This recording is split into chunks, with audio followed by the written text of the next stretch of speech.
Dad's upset. Is it disappointing for you given like Very disappointing. It's very disappointing. Yeah, disappointing for sure. Yeah. Dad's upset. That's a quiet car ride home. Yeah.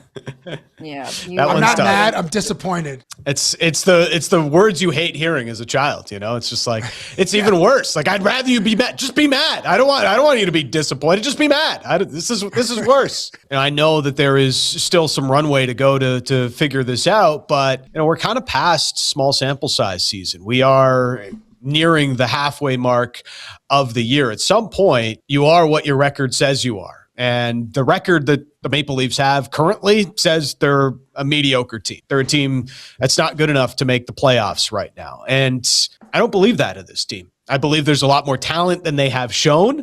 And these continued performances, or if we can call it that, are incredibly frustrating. There's more talent on the ice than what they're showing last night. And I look at Washington as a good contrast. That's a team that just had gotten blown out in back-to-back games, as Cabby had mentioned on yesterday's show. And they had the response required to get themselves out of that. The Leafs showed up for 10 minutes against Chicago and figured out that they could get the victory that way. You look back to Saturday, they got blown out by the Edmonton Oilers.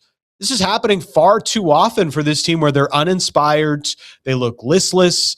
They seem to have almost an arrogance about them that they're going to find it at some point during the year and they'll get back to the playoffs as they always do. But you're 4 points out of a playoff spot. That doesn't seem like a lot, but you've got 6 teams to climb over. And the later you get into the season, the harder it is to climb over all of those teams in the standings, especially when everybody's getting their loser point on most nights and taking things to overtime or the shootout. So there's a lot going on with this Maple Leafs team, and a lot of it isn't good. When Dennis Hildeby is the guy that's showing the most passion on the ice, you've got issues. Your third string goalie can't be your first star of the game every single time out. That's not a recipe to get this team to the postseason for a 10th consecutive year. I think it is such a scapegoat way to say, hey, the coach should be fired.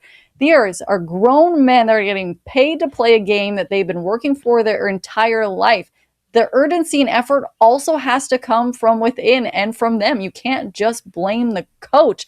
It is so infuriating to me, Dan, that it goes to Craigie B or whoever it may be when, hey, also, they're in December. If they go and fire a coach and bring somebody else in, you think this is going to motivate them to have the comeback of a lifetime? I don't think so. And I know a lot of people are disagreeing with me and they think that Craig should go, especially from his comments last night. It's just they all have to look internally and keep themselves accountable. Dan? It's one of those moments where, like, this core has been given a lot of different opportunities with different coaches to give us a different narrative. If you don't like the way things are said about you, it's a great line that I remember from David Price when he started with the Blue Jays in 2015. And it was, if you don't like it, pitch better. So if you're taking a lot of heat because you're having a rough go about it, pitch better. If you're the Maple Leafs right now, you don't like what you're hearing, you're Austin Matthews, you don't like what you're hearing, play better. And last night, and a lot of nights this year, it's the star players on this roster that are not showing up well enough. And that's not on Craig Berube. Like, Craig Berube setting this team up, and sure, maybe he's got more of a defensive style than other coaches have had in the past. And Nick, our producer, had a great stat of how, like, Berube's already had more shutouts as coach of the Leaf, or been shut out as coach of the Leafs, than Sheldon Keefe had in almost double the amount of games. So yeah, there's an element here of maybe they're not getting on with the coach and everything that he's got going with them. But ultimately, like, you're Austin Matthews, you should be a lot better than you have been. And last night, like, I know I've been defending Matthews quite a bit. He was on the ice for 3 goals against. That's like 25% of the total he's been on for this entire year. He was not good last night. And it was in a matchup against Justin Sordiff, Alexi Protas, and Tom Wilson. Like, they ate his lunch.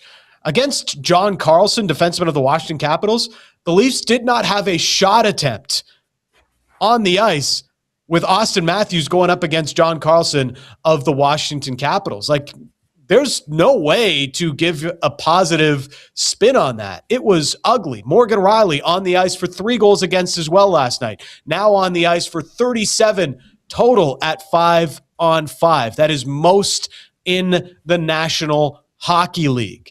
This is on the Leafs stars to get them out of this. Whether Craig Berube is the coach or someone else, as long as these guys are playing like this, it's going to be hard for the Leafs to string enough wins together to get themselves back into a playoff spot. The final thing I'll say about this, and it's, I know the discussion around Craig Berube, his seat is definitely warming, at least amongst the fan base.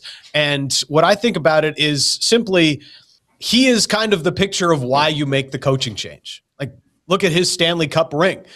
He took over that St. Louis Blues team. They were in last place in January of the National Hockey League. They call up Jordan Binnington. They start getting saves. There was a fight at practice after they got blown out by the Vancouver Canucks in 2019. Craig Berube comes in as coach, and Jordan Binnington shows up, and they go on this incredible run towards a Stanley Cup title. So, yeah, he is kind of like the poster boy of why you make a midseason change, because it worked out perfectly. But this Leafs team has had that card played for them in the past already, and I'm not sure that's the one that fixes magically what is ailing this group right now.